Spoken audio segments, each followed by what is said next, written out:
Era mucho más humedad, el calentamiento puede retener todavía más agua, lo que estábamos explicando, y las lluvias entonces se hacen más, se intensifican y causan inundaciones. A esto sumemos que las ciudades hoy día casi ninguna tiene sistemas de desagües especiales para lluvia, están impermeabilizadas con cemento, un montón de calles, parques, los parques sirven a veces para eso, pero se producen grandes ríos en cualquier ciudad en forma bastante intensa. La nieve se derrite antes. Ustedes están en un lugar, yo creo que no tienen cordillera, no estoy seguro. Nosotros sí tenemos cordillera y usamos la cordillera para guardar la nieve para el invierno, para el verano. Pero si se evapora antes de tiempo, empezamos a tener sequías importantes en el verano. ¿Sí? Y no alcanza a durar. Entonces, en ese sentido, los intervalos son más grandes entre lluvias y por lo tanto la sequía, que es un fenómeno que va paralelo a las inundaciones, que parece absurdo, pero cuando se calienta la tierra también se calienta el mar, ¿no? ¿Cómo se llama? El ciclo se intensifica. Cuando hay sequía, el agua se evapora, cuando hace más calor, el agua se evapora, ¿no es cierto?, más rápido del suelo y causa, a su vez, encadenando más sequías, ¿no? Entonces, ahí vemos que el mismo fenómeno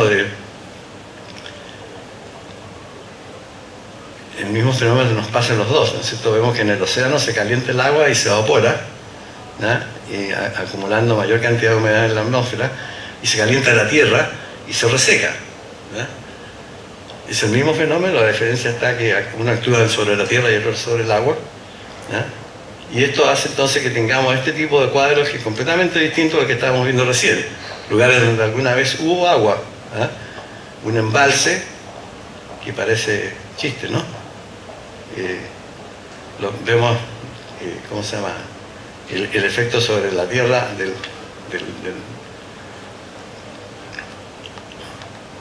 Ahí vemos un mapa con predicción de sequía, ¿no es cierto? La parte roja, donde van a haber las peores sequías. Ustedes ven que el mapa es la mitad por lo menos rojo, eso es lo mismo que pasa en los Estados Unidos, ¿ya?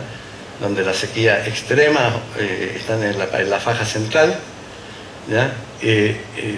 Ahí dice que el año se declararon 32 estados con 1.450 condados. Hoy día hay una sequía fuerte y grave en California, ¿no?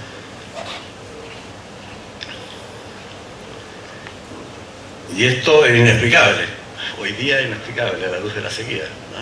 O sea, cuando se hizo, ahí probablemente había un lago, un río o un embalse, ¿no? Aquí cerca de ustedes, ¿no es cierto?, tienen, o relativamente cerca, ¿no es cierto?, tienen también efecto de la sequía. Hay una sequía en el Amazonas que está durando por alrededor de 10 años, ¿ya? Y tiene, me parece que esa cifra equivale, como dice acá, a 2 veces el tamaño de California, ¿no? El que está en sequía desde que comenzó el 2005, ¿no? O sea, estamos por cumplir 10 años. Todo el bosque seco, digamos, acarrea incendios forestales. Los incendios forestales producen grandes tragedias. Nosotros sufrimos uno hace poco, probablemente por descuido de algunas personas.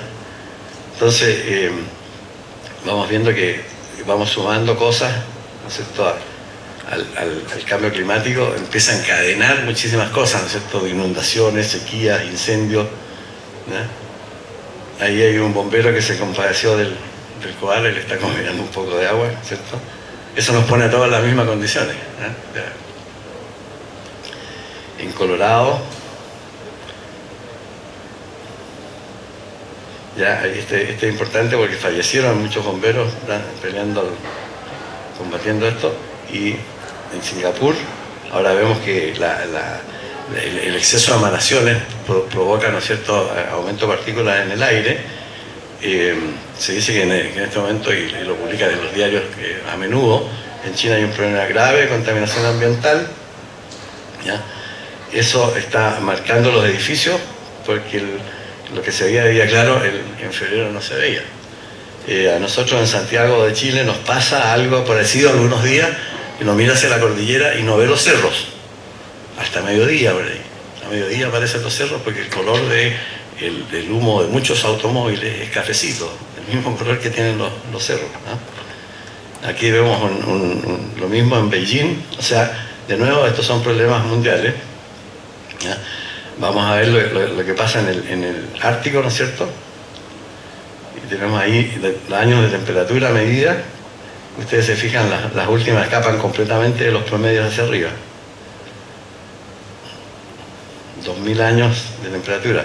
Miren lo que ha pasado entre los últimos 40 años, digamos. La temperatura se ha disparado hasta llegar a casi 1 grado anual promedio.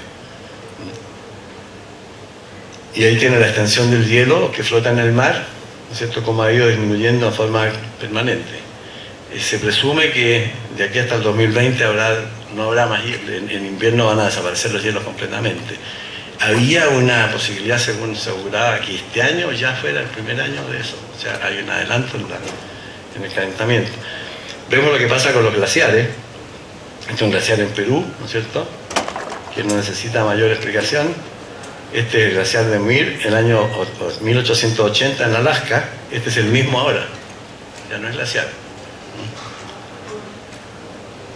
Veamos lo que pasa entonces en la Antártica.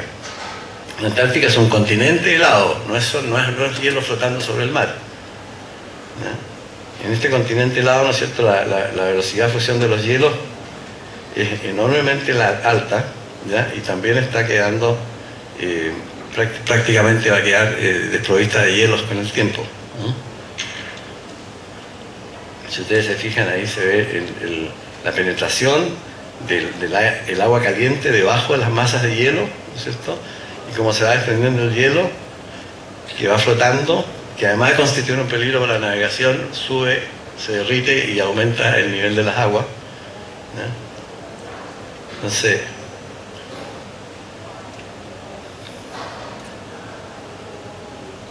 ahora, el hecho de que los océanos se calienten hace que no se pueda, las compañías de seguro no quieran asegurar algunas cosas. Por ejemplo, los seguros de inundación en Miami hoy día es una obligación tener para todos los edificios, si no le dan los permisos de construcción, ¿ya? Están puestos en contradicho. La gente no quiere asegurar algo que con seguridad va a estar bajo el agua en unos años más. Entonces, están trayendo problemas de todo tipo. Bueno, el suministro de alimentos empieza a sufrir, obviamente, por falta de agua. Aquí hay un señor que tenía 16 hectáreas, 161 hectáreas, perdón, de trigo, ¿ya?, que ahora ya no lo tiene. Este es un incendio en Rusia, que, si se fijan ahí, ese es un mapa de monóxido de carbono, no es dióxido. El dióxido no es, uno puede aguantar 15.000 partes por millón sin que le pase nada. El monóxido son 9 partes por millón las que se estipulan como aire fresco, entre comillas. Aquí hay 250 partes por millón en las partes que son rojizas, debido a los incendios. 4 meses después de esos incendios, se separaron las exportaciones de grano, ¿no es cierto? Ahí vemos todavía América del Norte, del Sur, donde estamos, ¿no es cierto?, insertos nosotros, y Australia. Tenemos cómo seguir alimentándonos. Todavía nos quedan tierras destinadas a la alimentación y no importa que los efectos sean muy graves. Sin embargo, vemos lo que pasa en Centroamérica y en Europa y en África, ¿no es cierto? Las posibilidades de seguir produciendo la cantidad de alimentación necesaria es baja, ¿no? Entonces, ahí vemos lo que pasa con algunas cosechas. Ustedes ven las mazorcas tan secas en las plantas. Esto alimenta animales y personas, ¿no? Eso debiera ser girasoles y eso debiera ser destinado a producir aceite probablemente, ¿no? Entonces, las cosechas de maíz, que durante un tiempo sufrieron muchos aumentos por los cambios de semilla y por una serie de cosas que eran espectaculares, hoy día están amenazadas por la sequía y están en peligro de disminución violenta, digamos. Los países que habitualmente son productores, como Estados Unidos, que exportan mucho, van a tener problemas incluso de abastecimiento. Entonces, en Francia, la producción de maíz disminuyó, o sea, en esa época, en 2003, ya disminuyó un 30%, las cosechas de fruta bajaron 25%, la producción de arroz, digamos, y granos bajó 30%, y el vino, que es importante en Francia, ¿no es cierto?, fue la más baja en 10 años, ¿no? Entonces, murieron 70.000 personas, y eso se llevó, ¿cómo se llama?, las noticias, y los periódicos hablaron de eso, más que hablar sobre estos efectos. Pero el total de pérdidas fue de 4.000 millones de euros, y la necesidad, digamos, de empezar a importar alimentos en vez de exportarlos, ¿eh? Entonces, lo mismo, el aumento de temperatura y la falta de agua está creando, haciendo que las plantas sufran mucho más por ataque de, ¿cómo se llama?, de escarabajos y de otros bichos que van a competir con nosotros por comerse las plantitas, digamos, ¿ya? Y están bastante más indefensas en relación a eso. El agua, ¿no es cierto?, el agua de bebida que usamos, es decir, tiene 11% de uso doméstico, 19% en la industria y 70% en la agricultura. O sea, la proyección es que cuando baje el agua, los sistemas de certificación todos se preocupan de ahorro de agua, pero nos preocupamos de la parte del 11%. Entonces, cuando baje el agua, va a bajar la alimentación. Cuando no hay agua ni alimento, uno empieza a mirar al país del lado, a ver si tiene que invadirlo o le va a comprar. Entonces, ahí tenemos lo que pasa en Arabia Saudita, que de tener desiertos llegó a tener unas tremendas producciones, ¿no es cierto?, cada vez más importantes, y ahora está volviendo atrás con el asunto de la sequía, ¿no? Ahí vemos lo que pasa en Pakistán, los pozos, ¿no es cierto?, están bajando en muchos metros. En Chile yo tengo pruebas exactas de que por lo menos las napas en algunos lugares cerca de Santiago han bajado 3 metros, o sea, ha habido que profundizar los pozos, ¿no? En este caso 6 meses por año, o sea, estamos agotando también las aguas subterráneas, o sea, las que no se ven, ¿no? Y hay de 3 a 6 metros por año en China, lo cual comparado con, ¿no es cierto?, y se está perforando 305 metros, es casi como buscar petróleo, ¿eh? Si aquí por lo que pasa en México, que están por ahí cerca, ahí México antes accesible a los 12 metros, hoy día a los 122. O sea, el agua está siendo de nuevo un bien escaso y en forma muy rápida, ¿eh? Entonces ahí va a faltar agua subterránea, ¿eh? Ahí tenemos que utilizar el 40% de agricultura. Y que decidió arreglar sus problemas de agua por su cuenta, no va a esperar que se acabe el agua, ¿eh? Y el aumento en la demanda anual de aguas, ahí vemos todas las predicciones.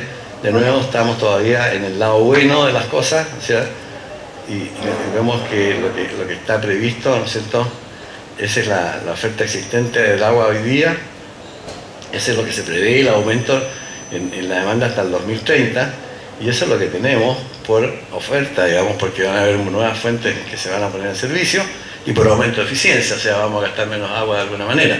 Pero igual hay una tercera parte de las necesidades que están completamente insatisfechas.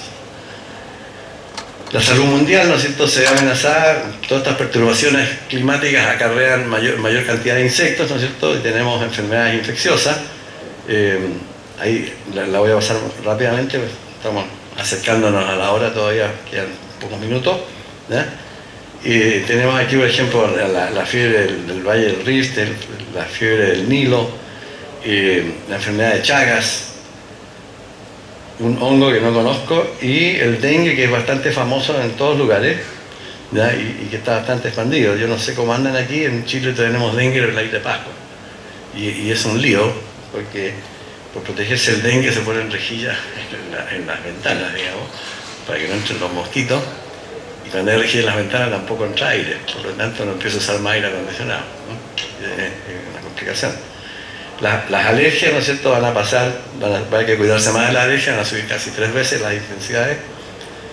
Entonces, todo esto nos dice que hay algo malo, pero sabemos que está malo, sabemos que, como les decía al principio, no sé si nosotros como humanidad estamos haciendo un mal uso y estamos contaminando el planeta de tal manera que no nos va a durar mucho. Hay predicciones de aquí hasta el 2050 de que si seguimos como estamos, y esta predicción la hace un grupo de 200 empresas asociadas por la sustentabilidad en una institución, ¿cómo se llama?, internacional, que si seguimos como estamos, vamos a necesitar al año 2050 2,3 planetas, y tenemos uno. Si somos capaces de tener como tope 450 partes por millón de CO2 en la atmósfera, que es como el límite máximo, llegaríamos al 2050 con necesidades de 1,1 planeta. 1,1 planeta todavía tenemos 10% menos, ¿eh?